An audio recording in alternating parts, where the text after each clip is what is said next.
So I'm going to ask you the hard question now, okay? So pretend it's 2017, and not only CTLA-4 antibodies are available to a physician in oncologic practice, but also PD-1 and PD-L1 targeted therapies are out there and available. And a patient comes in to see you with metastatic melanoma, and you're the practitioner in the clinic. What are the things you think you'll be considering, and not only what are the factors that will help drive a decision, but what would be your preference for therapy? Would it be monotherapy? Would it be dual therapy? Would you prefer to use the CTLA-4 IG first or the other one first? You know, give us your crystal ball idea. Well, I would just say that my crystal ball is somewhat cloudy. You can't do that. So I'll answer with an answer. As there's been great positive data and we've seen a path forward, there's also been some warnings as we've gone forward, okay? We've presented data, Igor Puzanov from Vanderbilt presented data of targeted combination with checkpoint inhibitor, and that's BRAF and MEK and anti-CTLA-4 therapy. That was toxic. 2 out of 7 patients had a bowel perforation. That can't go forward. The data presented with nivolumab and ipilimumab had some significant toxicity. A high-grade 3 to 4 significant adverse event mostly were asymptomatic elevations in amylase and lipase, but there were other significant immune-related adverse events. The TVEC CTLA-4 therapy has not shown that.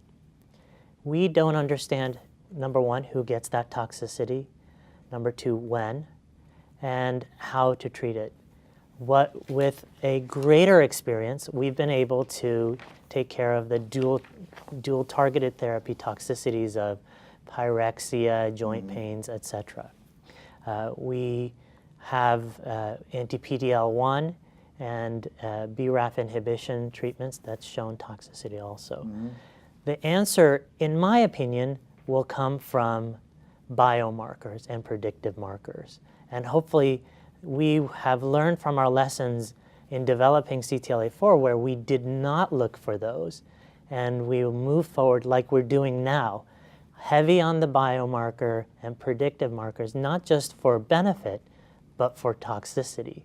And hopefully I can turn at that point, just like we send tissue for genomic analysis, and within 3 to 5 business days, have the answer for the combination that's appropriate. I stress that in the community clinics like ours, toxicity is a significant issue. What makes me optimistic is that these newer drugs have a lower incidence and they're more manageable. Well, it would seem to me that there will be a great temptation in the larger oncological community to look at these drugs and start thinking about individualized cocktails that may not be driven by data, because we're all wanting to help our patients and we're all excited by the data that we see. And I think your cautionary note, I think, is quite appropriate. This is why we do clinical trials. This is why we do clinical research. And we have to make sure that we're doing these kinds of treatments in a manner that is protecting our patients' well-being, and also recognizing that sometimes these combinations may have efficacy, but they may not have effectiveness. You might get a higher response rate, but it may not be a higher response rate that matters for the patient. I'd also want to remind us all that we're now entering into a very different environment in terms of reimbursement. And back in the day where we would have thought about some cowboys doing combinations, we're going to increasingly be required to care path what we do. So the reality is those trials are even more important today, because we're not going to be able to do experiments of one in the community. It's not going to happen anymore. What I will stress to you is that there have been many drugs approved for metastatic melanoma with survival advantage within the last 2.5 years. We are not in the era of the past, and this is what I tell my patients. We are moving in a way that is deliberate, but it is in a higher speed than before. And these trials have already, most of them, accrued to tell us what's going on. Combination trials have accrued. Every pharmaceutical company has a development plan that is based on biomarkers and moves forward in that way. And every single day we are making strides. So those answers will come through clinical trials. We have learned from the other tumor types like lung, breast, and colon. Find the drugs that give you survival advantage. It took us 30 years, but we have many. Find the drugs that are interesting, show benefit in the metastatic setting, and bring them to the adjuvant. So I would stress that these checkpoint inhibitors will be in the adjuvant setting, and then move on to combinations that show safety and palliative benefit and overall survival benefit. And those are happening.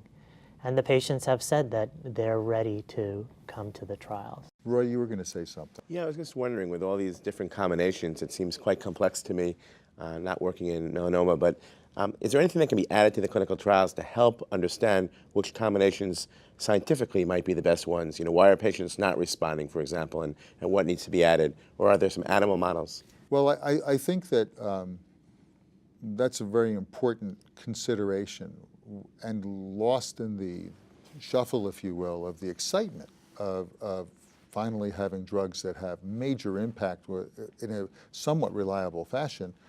We have to take a step back and say, so why don't people respond to treatments? And I think that takes us to the question of biomarkers. And obviously there's a huge amount of work being done in the biomarker space. But I think everybody in the field recognizes it's not going to be quite so simple as to ask whether PD-L1 is expressed by the tumor and whether that's going to be the answer. Because even though it can be a very useful biomarker, we also know that people who are PD-L1 negative can respond to treatment, and we also know that folks who are PD-L1 positive may not respond to treatment, and people who respond may eventually progress for reasons that we don't understand.